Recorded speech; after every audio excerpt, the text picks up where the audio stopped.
Hi, welcome to Lesson 9 in A Philosophy in the Art of Living, What We May Be by Piero Ferrucci is the book we're using. And today the topic is will. W-I-L-L, will. What do you think of when you hear the word will? Does willpower come to mind? When you think of willpower, what does that mean? Does that mean setting and achieving goals, doing your exercise, making things happen? Will is really choice. Choice is impossible without will. And today we want to talk a little bit about will in the context of the last several lessons. We identified subpersonalities in Lesson 6. In Lesson 7, you did some work with a subpersonality. And then in Lesson 8, you looked at self-identification. And the reason that we did all that before talking about will is because the secret to making good choices from a place of will is knowing how some of your subpersonalities might be affecting the information you're receiving to make choices.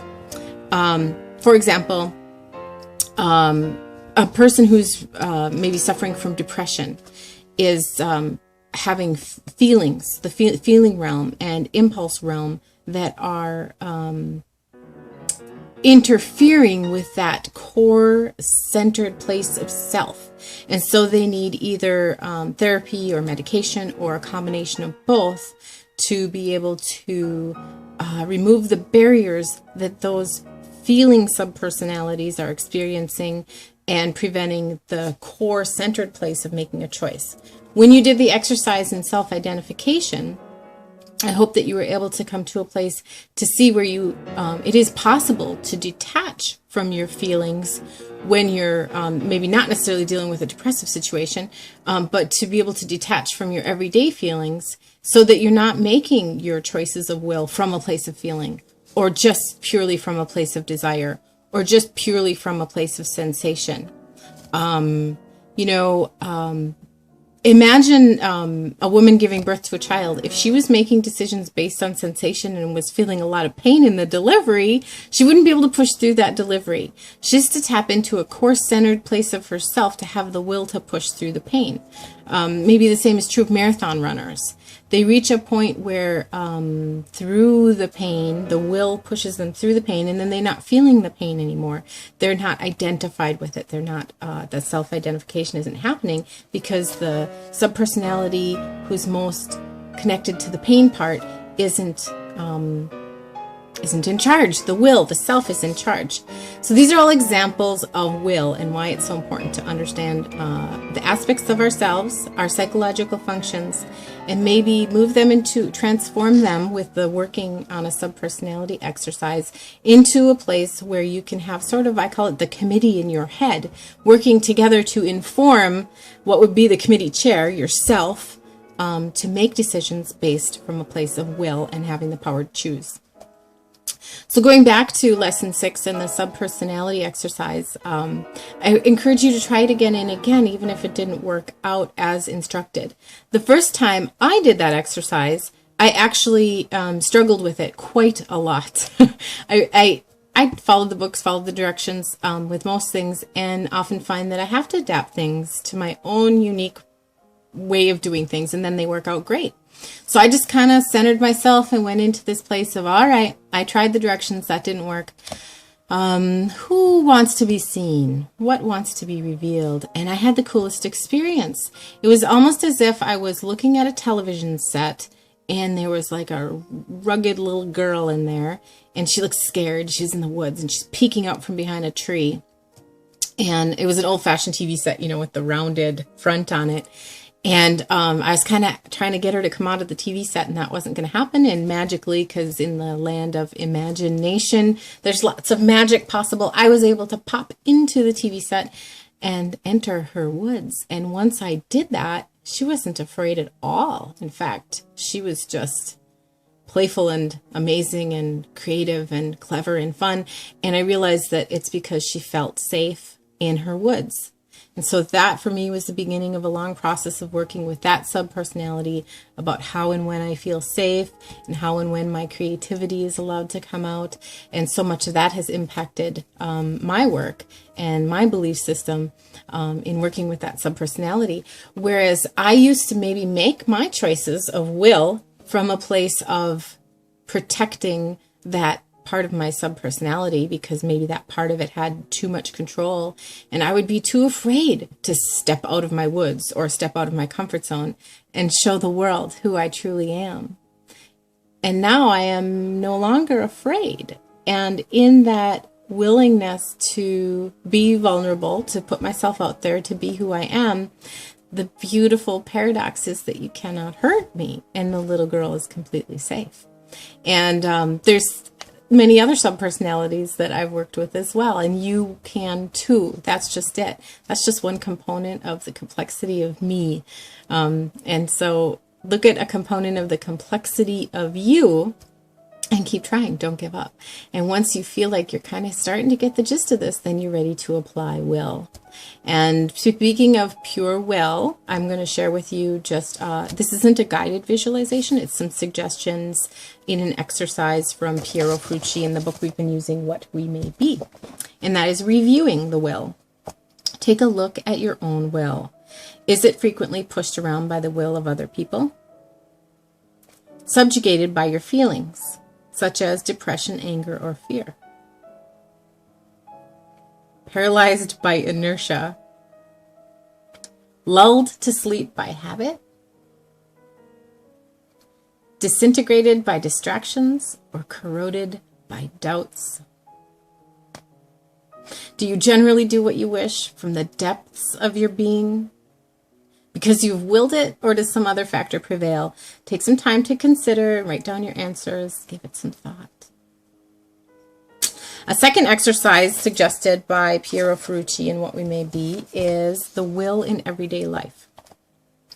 Despite many obstacles, the discovery of the will is quite an elementary exercise. We can discover or intensify our will by using it. And then he lists a number of ways that you can practice using it. So do something you have never done before. Go write it on the calendar. In fact, that's what I did the first time I went through these exercises, is I randomly wrote some of these sentences on a calendar. And then when I saw them, I had to do them that day. That was just my rule. That was me practicing exercising my will. Perform an act of courage. Make a plan and then follow it. Keep doing what you're doing for 5 more minutes, even if you are tired or restless or feeling the attraction of something else.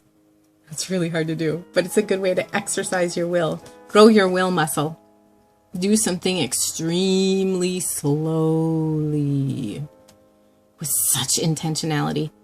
Say no when it is right to say no, but easier to say yes. Do what seems to you the most important thing to be done. When facing a minor choice, choose without hesitation. Act contrary to all expectations. Behave independently of what other people might think or say. Refrain from saying something you are tempted to say. That's really hard for me. I have something to say about everything. Postpone an action you would prefer to begin right now. That's called delayed gratification. Our whole society has a problem with that. Begin at once an action you would prefer to postpone. Perform the same exercise every day for 1 month, even if it seems useless. It doesn't have to be a physical exercise. It doesn't have to be like sit-ups or anything. It could be one of these cool exercises.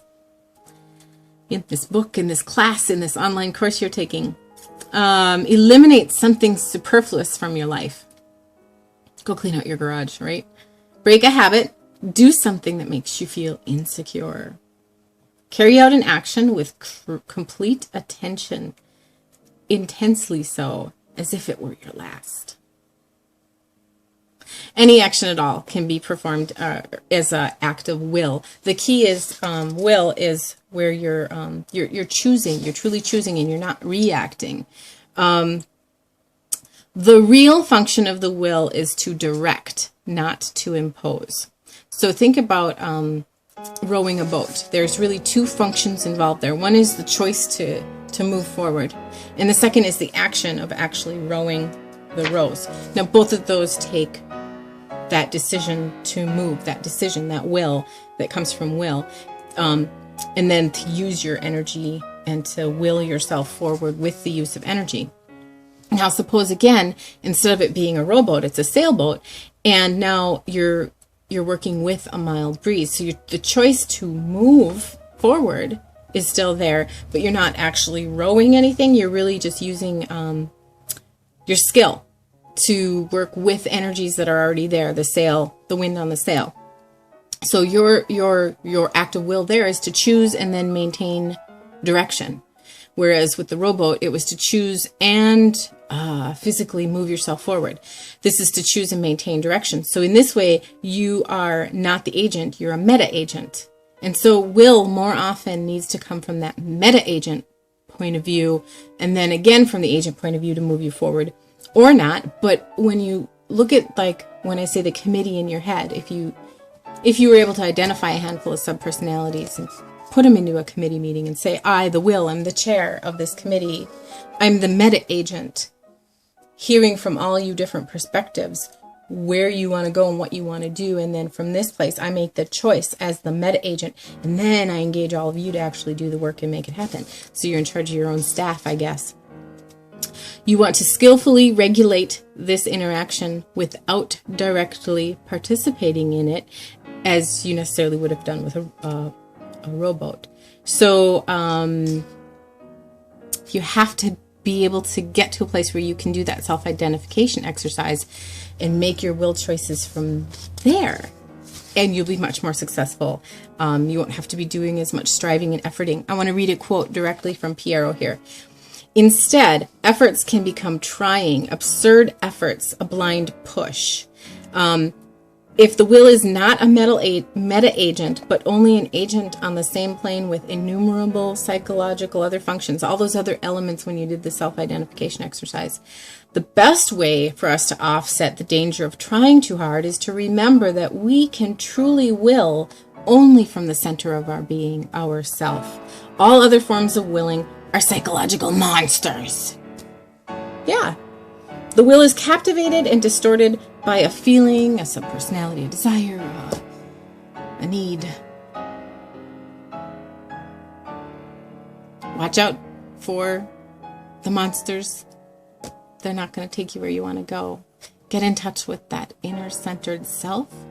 Make a choice, and then magic can happen. So next time, in lesson 9, I'll take you through an exercise, another guided visualization called purpose, self-purpose. And in preparation for that exercise, I want you to practice a couple of these will exercises because in the self-purpose exercise, you're going to look down a path at something you want. You're going to move toward that path, and other things are going to be getting in your way, and you'll need to practice setting them aside, not being distracted, and moving toward your goal. It'll be fun. So I'll see you in lesson 9. Create a great day.